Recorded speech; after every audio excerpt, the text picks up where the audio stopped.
welcome to another edition of the Rap Soul Podcast. I am your host, 12 Kyle. Thank you for tuning in to this episode. What I want to talk about on this particular episode is, did hip hop help or hurt the black community? I came to this question because I actually saw a clip online. I'm sure most of you are familiar with the popular podcast Drink Champs with Noriega and DJ EFN. On this particular episode that I saw, or at least the clip that I saw, it was Nori, DJ FN, and rap pioneer, hip hop head, former MTV VJ, radio host, Ed Lover, famously of Yo MTV Raps fame, Ed Lover. And Ed is hip hop through and through. I love Ed. Big fan, always been a fan of Ed's. But they asked Ed the question, did hip hop help or hurt the black community? And the clip made me stop and think that, because I've been accused of making excuses for hip hop. I don't think I make excuses for hip hop.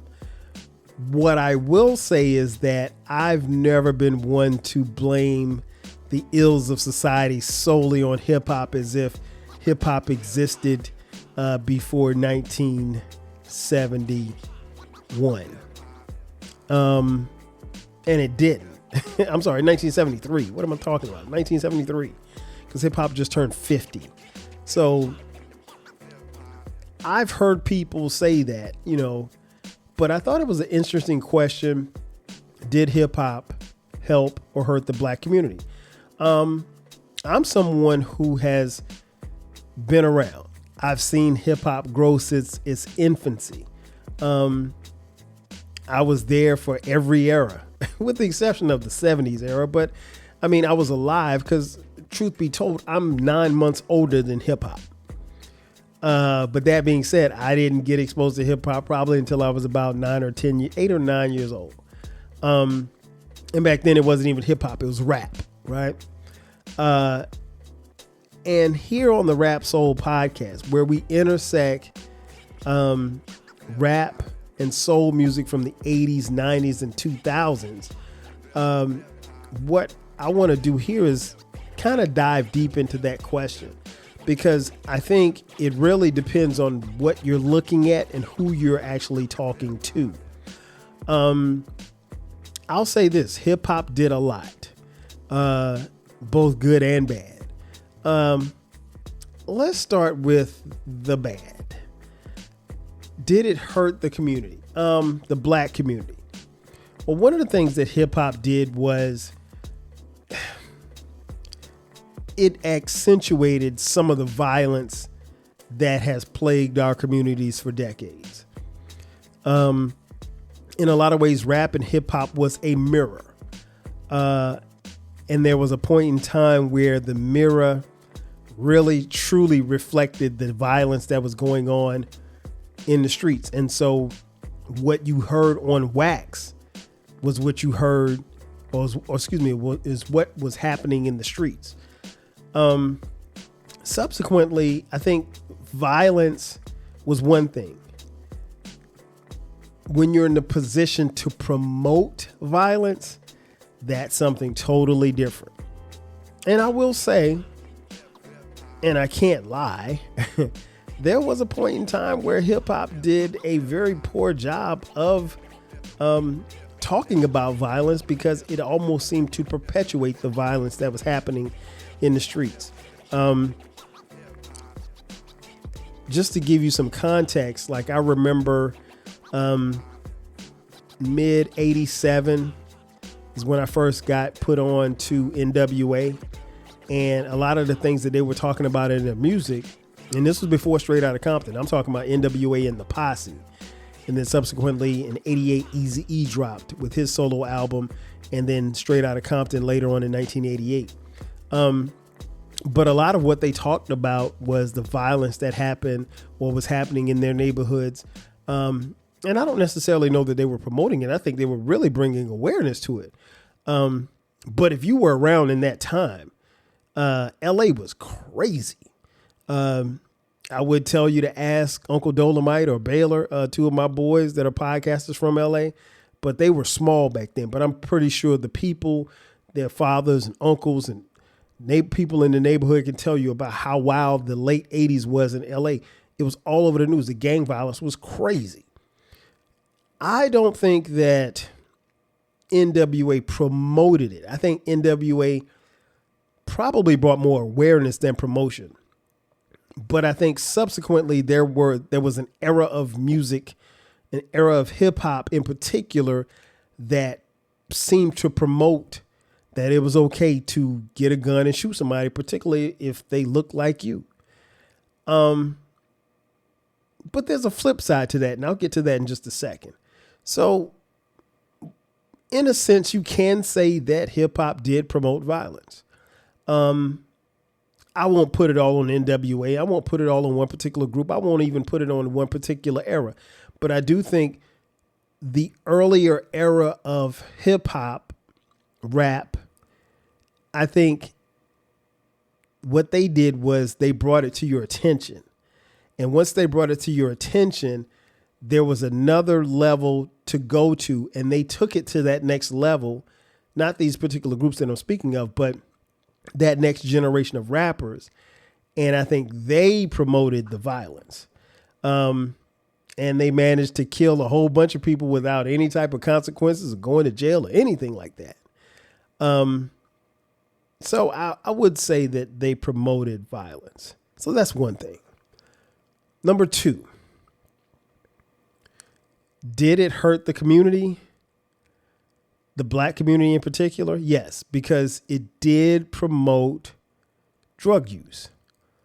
Now there's a difference. Well, I can't say drug use. Let me run that back. Instead of saying drug use, let me say promote drugs, because hip hop definitely shifted. There was a point in time in rap in the mid to late 80s where it wasn't even cool to do drugs. And that had nothing to do with the Just Say No to Drugs campaign. It was strictly about the fact that you were looked upon as a fool if you dealt with drugs. And then there was the 90s, where not only did the idea about weed changed, but also the idea of selling drugs changed. And, a lot of violence came along with that as well.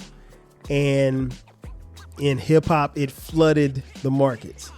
All of a sudden you had these drug kingpins, and it'd be easy to blame, society.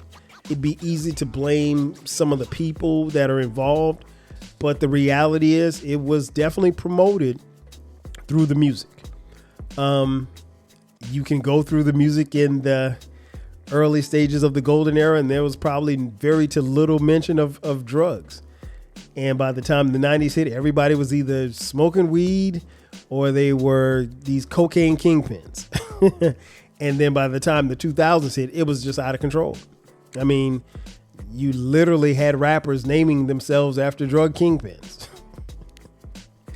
You literally had rappers who became these mafioso type guys. I mean, it was crazy. And, the music reflected it. Unfortunately, it did. And that wasn't always the case. So I will say this much. The drugs, the selling and using, it wasn't always a thing in rap. It wasn't always a thing in hip hop.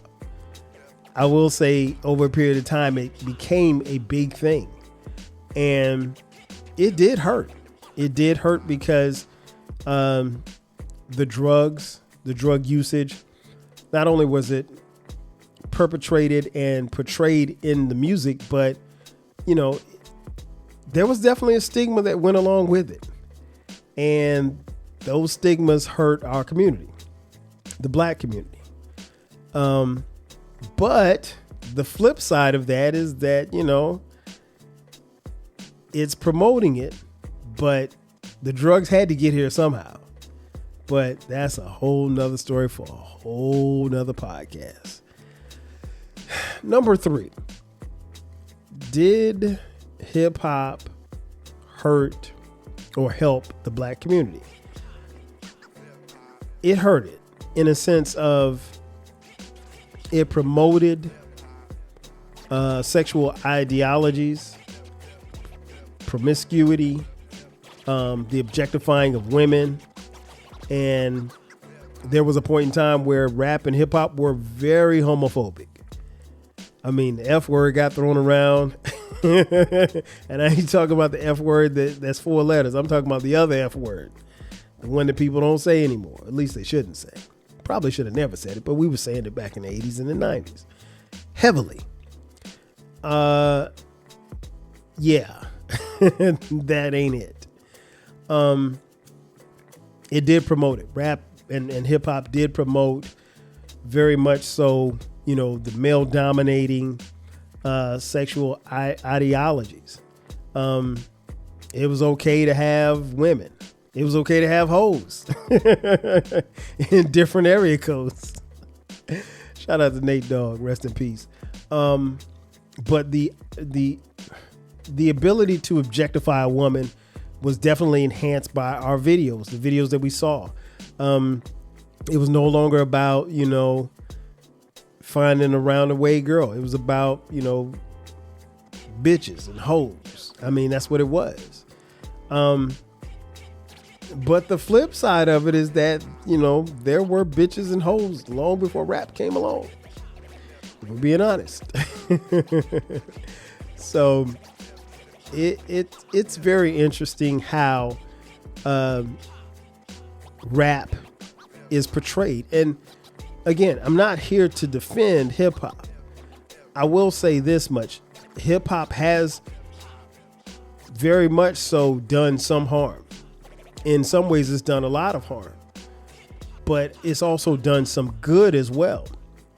And I think it really, like I said at the beginning, it really depends on who you ask, because hip hop is not the reason why the black community looks and feels sometimes the way that it does. But I also think that we in the black community have not done a good job of, also making hip hop be accountable for its sins and ills, just like anything else. But I think we haven't done that for a lot of things. I think hip hop is a small component, a very small component. But again, the question is, did hip hop help or hurt the black community? I just told you how it hurt the black community. We're going to take a quick commercial break, and on the other side, I'll tell you exactly how it helped the black community. Sit tight. We'll be back in just a second. And just like that, we are back. Thanks again for checking out the Rap Soul podcast. Again, this is the intersection of hip hop from the 80s, hip hop and R&B, as well as rap and soul music from the 80s, 90s, and the 2000s. This is the best music podcast that you've never heard of until right now. And on this episode, like I said, we're talking about, did hip hop help or hurt the black community? Before the break, I told you a couple of things as to how hip hop hurt the black community. Now let's talk about how hip hop has helped the black community. And again, it really depends on who you ask. But one thing that hip hop gave us the ability to do was it allowed us to share our culture worldwide. Rap, in its infancy, until the time that it became a preschooler to a elementary schooler type of kid, it was regional. It was very much so regional. I probably would say that probably not until, man, even in the late 80s, rap was still, it was regional, but it was catching on in different regions. But it was very much so regional. As far as like when you made a song for your area, for your city, for your town, for your neighborhood. You didn't make it a record saying, hey, I'm going to make sure that this gets played in New York. If you were a rapper from Miami, if you were a rapper from Houston, you didn't care if it got played in LA because it didn't matter. What mattered was being able to be heard and celebrated in your city, in your neighborhood. One of the biggest things that artists always talked about back then was getting a kick out of was shouting out different hoods and things of that nature, because that's how it was. You really got a better feel for what was going on because you talked about what you saw and you shouted out different streets and you shouted out sometimes people, sometimes drug dealers or people in the neighborhood. But it allowed us to share our culture worldwide. It really did. It allowed us to branch out. It allowed us to be, and when I say us, I mean hip hop as fans, as well as the music and the culture. It allowed us to, it allowed the music to grow. It allowed the culture to grow. And like I said, it became worldwide. And that wasn't necessarily the intent. If you listen to a lot of the rappers from the golden era, they'll tell you like one of their biggest goals was always just to get played on the radio. That was huge. I mean, like, there was no money in rap. So for someone to get their record played on, one, to get a record deal, there were two things that most artists wanted to do. One, get a record deal. Because if you got a record deal, you were somebody. Now, again, a record deal wasn't going to pay you a whole bunch of money. But at the time, if you're in the 80s, I mean, getting a record deal was a big deal. And then two, to get your records played on the air. There was nothing better than to hear your record on the air. You tell your mom, your dad, your sister, your cousins, everybody to tune in. That was like the ultimate props. Props really didn't get much better than that, than hearing your music on the radio. And for your loved ones and friends and families and homies to say, man, I heard you on the radio. I heard your new song on the radio. I can't believe it got played on the radio. That was the thing. Nobody cared about money at the time. But back then, we were able to let the culture grow. And hip hop grew as a culture. And we were able to share it worldwide. And I think that's one of the things that definitely helped the black community. Another thing that helped as far as hip hop helping the black community was it allowed us to express ourselves. Far too often, the generation that gave birth to hip hop or rap and then subsequently hip hop, they were told to be quiet. If you grew up in a certain era, you were told, especially as a child, that a child was to be seen and not heard. Meaning that when grown folks are talking, you shut your mouth. You don't participate in grown folks' conversation or anything like that. And that was very true. But what rap did was rap elevated that generation of children. And it gave them an outlet to say whatever they wanted to say. Rap, in its infancy, was very rebellious. Before the groups like Public Enemy, as I have on my Don't Believe the Hype t-shirt on, groups like that, they came up knowing that, okay, hey, we can say something and we can push the envelope. We can be different, and it's okay to be different, and it's okay to push the envelope. It's okay to speak out on the injustices that we see on a day-to-day basis. So being able to express that, you don't understand what kind of energy that gives a child who is sitting in his or her bedroom hundreds of miles away. You're explaining a neighborhood or a system that has literally had them in a chokehold for all of their lives. And now they get one chance to say, something. And with that opportunity, they say everything they can say. So it was major when you had a group like NWA say F the police. That was major because nobody else had ever said that. And to speak out on police brutality, that was major because nobody else had done it. And if you listen to, and I'll use NWA as an example, but if you listen to them as a group, they almost predicted the LA riots. And Straight Outta Compton came out in 88. The LA riots after the Rodney King verdict happened in 92. So they were some years ahead of that. And so being able to express yourself and not be censored. I say it all the time. Uncle Luke, the 2 Live Crew, way ahead of their time. They fought battles for generations that they didn't even know would even exist, or at least come to appreciate the battles that they fought for them just to get a sticker put on a record because the music was deemed to be obscene. Yeah. I mean, like, being able to express yourself like that, it does wonders. It really and truly does wonders. The third thing, hip hop, and this is pretty obvious, hip hop helped the black community in the fact that it gave young brothers and sisters a chance to make money. Like I said earlier, when you first started out in rap, people just wanted to they wanted to get a record deal and they wanted to get their records played on the air. That was it. But when you shifted towards the early 90s to mid 90s, when the money got into hip hop, everything changed. Money was a game changer. Money is truly and always will be a game changer, but it really and truly changed the game in this aspect because now all of a sudden money's coming in hand over fist. I mean, money is falling from the sky like sugar. And it was a great time. With the money came some responsibility, actually a lot of responsibility.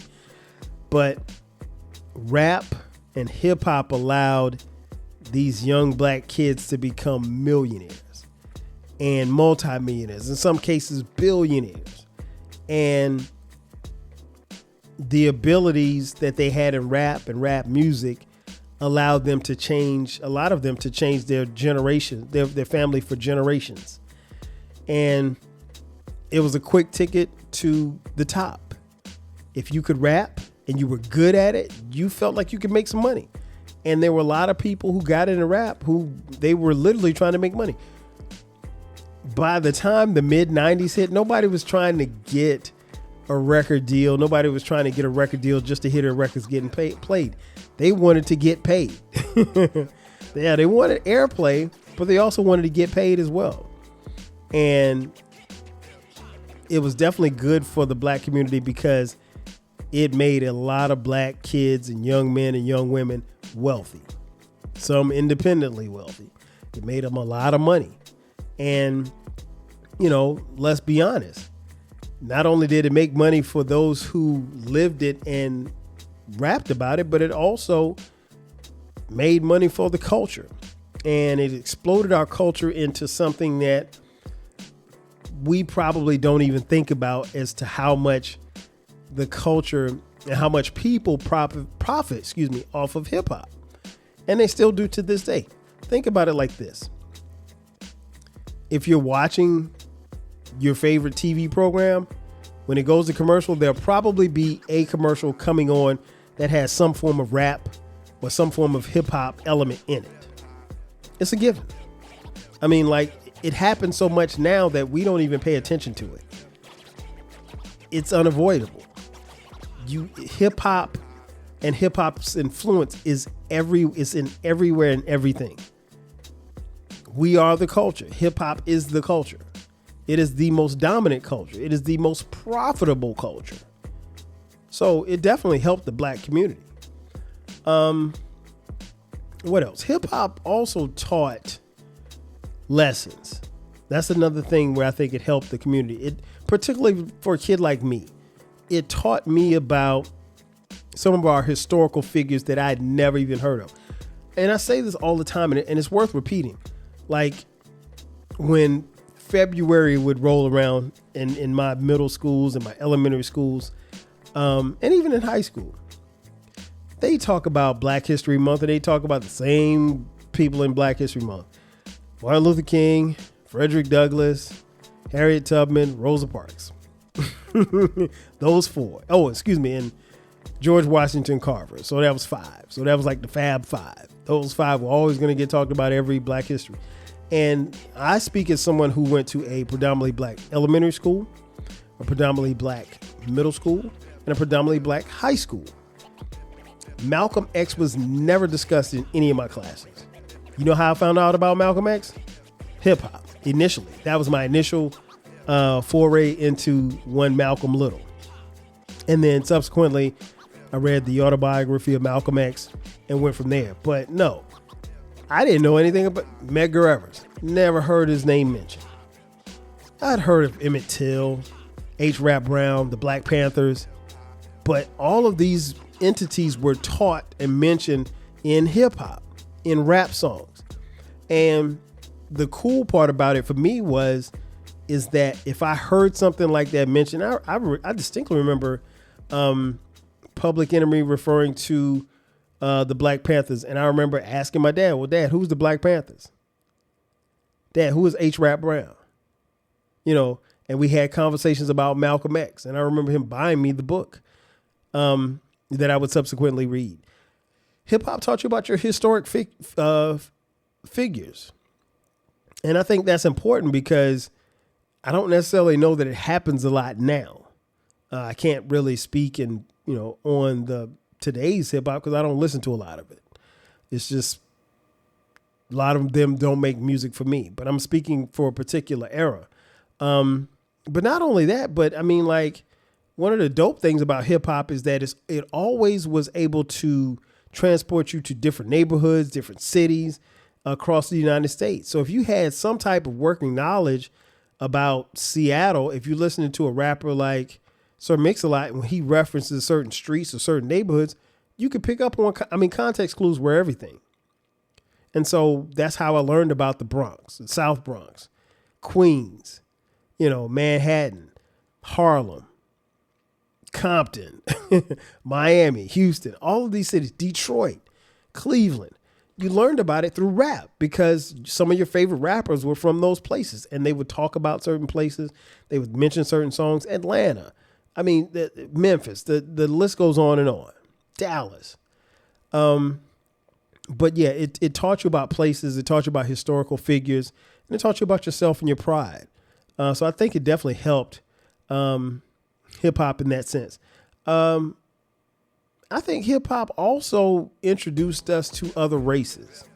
I think hip hop helped the Black community in the sense of it allowed us to, intertwine, post civil rights with white kids. White kids became, very infatuated with hip hop, and rightfully so. And white kids became the main purchasers of the music and the genre. And I don't necessarily know that was a bad thing. I think that was something where, that exposure, I don't know that we could have asked for more. It really and truly introduced us to different races. And for some, it showed that we weren't what they thought we were. And for some, it showed us that we were just regular people, just like they were. So it did a lot, I think, for the Black community as far as breaking down racial barriers. And I think that helps. I mentioned a little earlier in the first segment that, when I talk about violence, as far as how it hurt the Black community, as far as promoting violence. And I mentioned that, I'd come back to this, and this is the point that I want to stick with, and I'm sure many of you will follow me on this. While hip hop did a bad job of promoting violence, I will say this much, and it's not in defense of hip hop, it's just a fact. When you say things like, it promotes black on black crime. Black on black crime is a misnomer, right? It is something that really and truly doesn't exist in a sense of black on black, because here's the thing. Crimes are a function of proximity, meaning that you're more than, I think, 80 something percent, let's just say 80%, you're more likely to commit a crime against someone that lives within a 2 to 3 mile radius of you. Meaning that if I'm in an apartment building and the music is too loud, I'm probably going to go next to my next door neighbor and talk to him about it. And if we get to fisticuffs or if we get to shooting at each other, some crime is going to happen because we're in proximity of each other. It's not likely that I'm going to go commit a crime on the other side of the city. Is it possible? Yes, it's possible. But if I live in Queensbridge, I'm probably not driving to Harlem just to commit a crime. I'm not. You know, if I live in Florence, South Carolina, I'm probably not driving to Myrtle Beach to stab somebody. I'm probably going to stab somebody in Florence. That's the reality. So, again, crimes are a sign of proximity. And again, you have to understand that crime didn't just begin in 1973. You know, being promiscuous didn't just begin in 1973. Calling women bitches and hoes didn't begin just in 1973. And so when you understand all of that, you really and truly understand that while there may be a case that hip hop did hurt the black community, I think it's fair to say that hip hop did way more good than it did bad. And so in conclusion, I go back to the question, did it help or hurt? It probably did both. It probably did both. I will say this much though. And again, I'm not here to defend hip hop, but I'm also here to say that I'm willing to bet that it probably did more good to help hip hop, to help the black community than it did to hurt the black community. And I think that's fair to say. And I think we have illustrations of how those things work. And I think ultimately the onus always falls on us because we're the consumer, and it also falls on the artist. We have to, one, make sure that the artists are doing what they're supposed to be doing and we hold them accountable, but we also have to hold ourselves accountable too. You know, what kind of conditions are we living in to make people say or make rhymes that reflect that type of environment or atmosphere? You know, one of the most eloquent hip hop rhymes I've ever heard was "The Message" by Grandmaster Flash and Melly Mel and the Furious Five.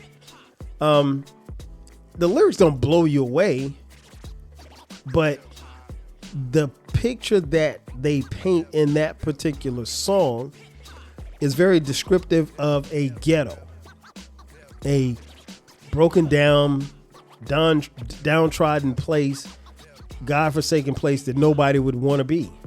But there are people living here, and from these ashes, this is what was created. A perfect song to illustrate, hey, this is where we are. We didn't get here by osmosis. Help us here.